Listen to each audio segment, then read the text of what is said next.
Everyone, good morning to all of you. आज हमारा next जो टॉपिक है डार्विनिज्म या फिर जिसको हम क्या बोलते हैं, थ्योरी ऑफ नेचुरल सिलेक्शन। ठीक है, लास्ट टाइम हमने लमार्किज्म को मैंने करवाया था। लमार्किज्म आपके सिलेबस में मेंशन नहीं है, बट लमार्किज्म के कुछ एक पॉइंट्स है जो आपको याद रखने बहुत ज़रूरी है। ठीक है, तो लमार्किज्म के बाद जो मोस्ट इंपॉर्टेंट है डार्विनिज्म, और इसका क्वेश्चन एक सीधा सीधा पूछते हैं, थ्योरी ऑफ नेचुरल सिलेक्शन किसको बोलते हैं। ठीक है, तो theory of inheritance of acquired character लमार्किज्म को बोलते हैं। थ्योरी ऑफ नेचुरल सिलेक्शन हम किसको बोलते हैं, डार्विनिज्म को बोलते हैं। इसलिए आपको ये याद रखना बहुत ज़रूरी है कि डार्विनिज्म का दूसरा नाम क्या होता है, थ्योरी ऑफ नेचुरल सिलेक्शन। ठीक है, अब हम बात करते हैं इसके पूरे थ्योरी की हम बात करते हैं। अगर हम थ्योरी की बात करें, थ्योरी ऑफ नेचुरल सिलेक्शन या फिर जिसको हम क्या बोलते हैं, डार्विनिज्म बोलते हैं, ये वाली जो थ्योरी है Darwinism, theory of natural selection, इसकी अगर हम बात करें, चार्ल्स डार्विन ने दी थी। ठीक है, चार्ल्स डार्विन जो 1809 में जिनका बर्थ हुआ, 1882 तक उनका पूरा लाइफ स्पेन रहा। 1882 एडी में उनकी क्या होगी, डेथ होगी। अब जो चार्ल्स डार्विन थे, ये हमारे पास क्या थे, एक इंग्लिश नेचुरलिस्ट थे। ठीक है, और इनने बहुत एक्सटेंसिव स्टडी की थी लिविंग ऑर्गेनिजम्स पे। 20 ईयर्स तक, अप्रॉक्सीमेटली 20 ईयर्स तक इनने कंप्लीट क्या की थी, स्टडी की थी। ठीक है, और मैक्सिमम इनने कहाँ कब किस टाइम पीरियड में स्टडी की, 1831 से लेके 1836 के टाइम पीरियड में इन्होंने क्या किया, एक वॉयज किया। वॉयज क्या होता है, समुद्री सफ़र। ठीक है, पूरा समंदर में घूमते रहे। और किस पे घूमते रहे, इनकी खुद की एक शिप थी HMS बीगल। ठीक है, इस पे इनने अपना पूरा वॉयज किया। ठीक है, 1831 से 36 मतलब अप्रॉक्सीमेटली 5 ईयर्स तक ये घूमते रहे। ठीक है, अब जब वो 5 ईयर्स तक घूमते रहे, फाइनली जाके वो कहाँ पे रुके, एक आइलैंड था साउथ अमेरिका में, गैलापागोस आइलैंड। अब देखो, ये गैलापागोस आइलैंड जो है ना, इसका नाम पहले गैलापागोस क्यों पड़ा, क्योंकि वहाँ बहुत बड़े बड़े टर्टल्स, जैंट टर्टल्स मिले थे। उनके बेसिस पे उस आइलैंड का नाम था गैलापागोस आइलैंड। ठीक है, उनने और डार्विन ने क्या किया, वहाँ पे गैलापागोस आइलैंड पे कुछ एक ऐसी स्पीशीज़ देखी जो मेन लैंड पे नहीं थी। आइलैंड में थी, मेन लैंड पे नहीं थी। ठीक है, कुछ डिस्टिंक्ट स्पीशीज़ देखी और फिर उसने उनके रिलेटेड पूरी स्टडी की। डार्विन ने जो मेन स्टडी की थी वो डार्विन फिंचेस बोलते हैं। ठीक है, एक हमारे पास कन्वर्जेंट और डाइवर्जेंट इवोल्यूशन का कंसेप्ट आएगा, उसमें मैं डार्विन फिंचेस का बताऊंगी।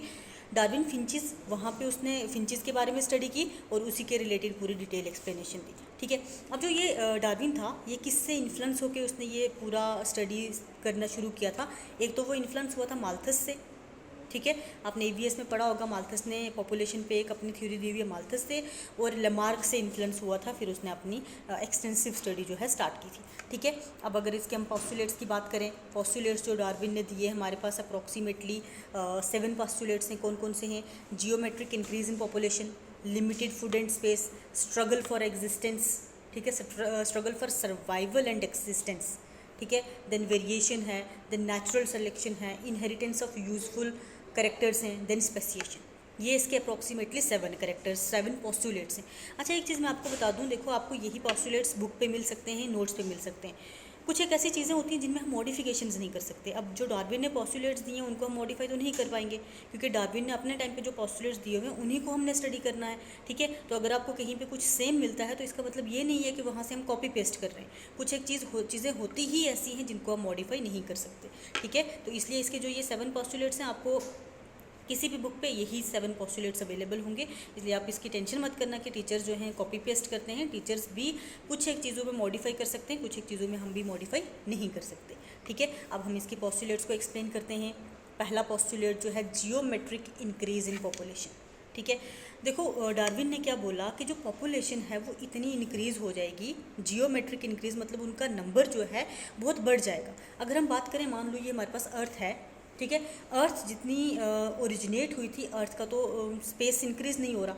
ठीक है, अर्थ हम नहीं बोल सकते कि अर्थ जो है ऐसे इंक्रीज़ हो रही है, बिल्कुल भी नहीं हो रही। लेकिन पॉपुलेशन जो स्टार्टिंग में थी, पॉपुलेशन को अगर कंपेयर करें, पॉपुलेशन का नंबर बहुत ज़्यादा इंक्रीज़ होता है। ठीक है, कि जितने भी लिविंग ऑर्गेनिज्म है सबका नंबर जो है वो रेज हो रहा है, डे टू डे रेज हो रहा है, तभी तो पॉपुलेशन इंक्रीज़ हो रही है। ठीक है, हमारी कंट्री की पॉपुलेशन की अगर हम बात करें, पॉपुलेशन कितनी रेज हो रही है, क्योंकि population day to day increase हो रही है। ठीक है, और डार्विन ने क्या बोला कि जो पॉपुलेशन है किसी भी लिविंग ऑर्गेनिज्म की, वो रिक्वायर्ड नंबर मतलब जितनी अर्थ में मेंटेनिंग कैपेसिटी है उससे ज़्यादा इंक्रीज़ हो रही है। ठीक है, उससे ज़्यादा इंक्रीज़ हो रही है। उसने एक एग्जाम्पल ली, पैरामीशियम।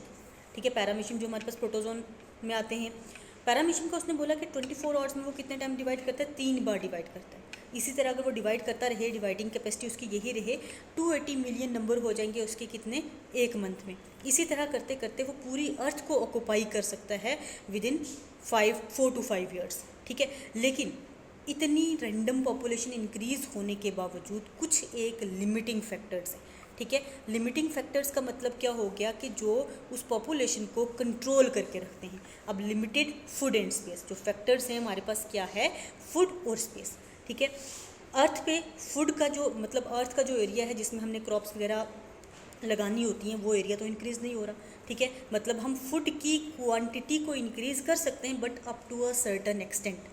अनलिमिटेड फूड हम भी नहीं कर सकते, क्रॉप वगैरह अनलिमिटेड हम भी नहीं लगा सकते, हम अप टू सर्टन एक्सटेंट ही इंक्रीज़ कर सकते हैं फूड को, ठीक है।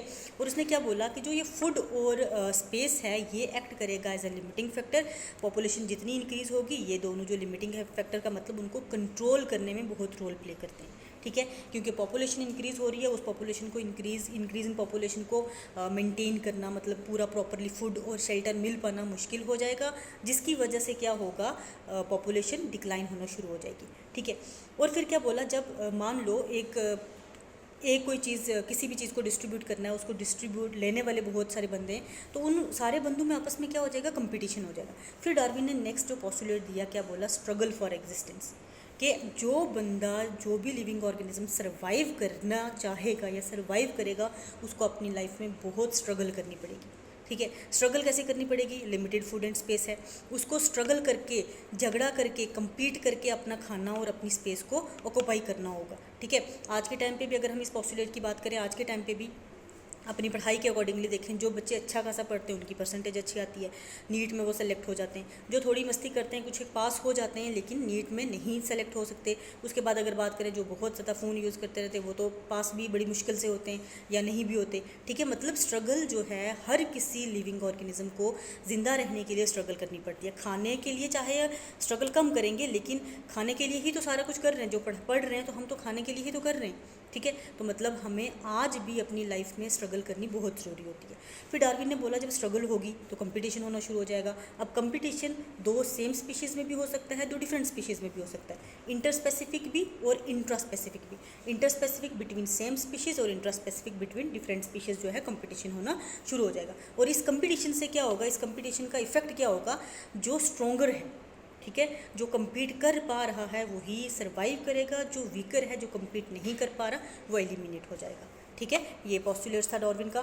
देन उसके बाद डार्विन ने क्या बोला, वेरिएशन, ठीक है। वेरिएशन का मतलब क्या होता है, changes. Change is the law of nature, ये आपने सबने सुना ही होगा, change is the law of nature.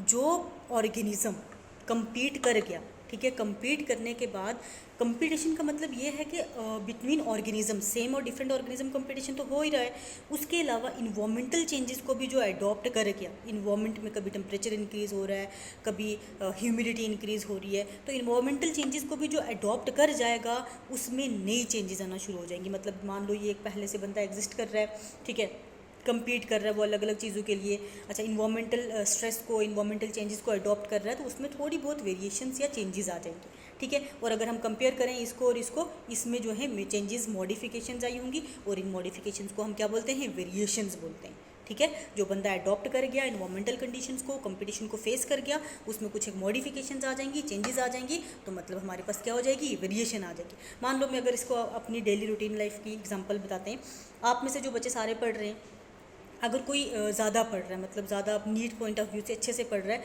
उसकी फ़र्स्ट अटैम्प्ट में ही नीट में सिलेक्शन हो जाती है, तो मतलब उसमें मॉडिफिकेशन आ गई ना, वो तो डॉक्टर बन गया, बाकियों के कंपैरिजन उसमें चेंजेस आ गए। तो मतलब ये है कि वेरिएशंस जो हैं टाइम टू टाइम आती रहती हैं, और वेरिएशंस ही जो हैं एक बंदे को चेंज करती हैं, ठीक है। देन उसने क्या बोला, नेक्स्ट उसके बाद हमारे पास क्या था, वेरिएशन के बाद, एक सेकेंड, हाँ, स्पेसिएशन, नेचुरल सिलेक्शन, स्पेसिएशन तो नेक्स्ट है। फिफ्थ पोस्टुलेट है नेचुरल सिलेक्शन और सर्वाइवल ऑफ द फिटेस्ट, इसको बोलते हैं कि जो नेचर है वो सेलेक्ट करती है जो बंदा compete कर रहा है, जो वेरिएशंस को अडॉप्ट कर रहा है, उसको नेचर भी क्या करती है, सेलेक्ट करती है। नेचुरली वो जो है वो सिलेक्शन उसकी हो जाती है, उसकी नेचुरली फिट हो जाता है वो उस इन्वायरमेंट में, और जो फिट हो जाएगा वो सर्वाइव कर गया, जो फिट नहीं करेगा वो एलिमिनेट हो जाएगा। सर्वाइवल ऑफ द फिटेस्ट का मतलब वही हो गया, stronger one will survive, weaker one will eliminate, जो स्ट्रॉन्ग हैं वो सर्वाइव कर जाएंगे, जो वीक हैं वो एलिमिनेट हो जाएंगे, ऑटोमेटिकली एलिमिनेट हो जाएंगे, ठीक है। देन उसके बाद है इनहेरिटेंस ऑफ यूजफुल कैरेक्टर्स या यूजफुल वेरिएशंस।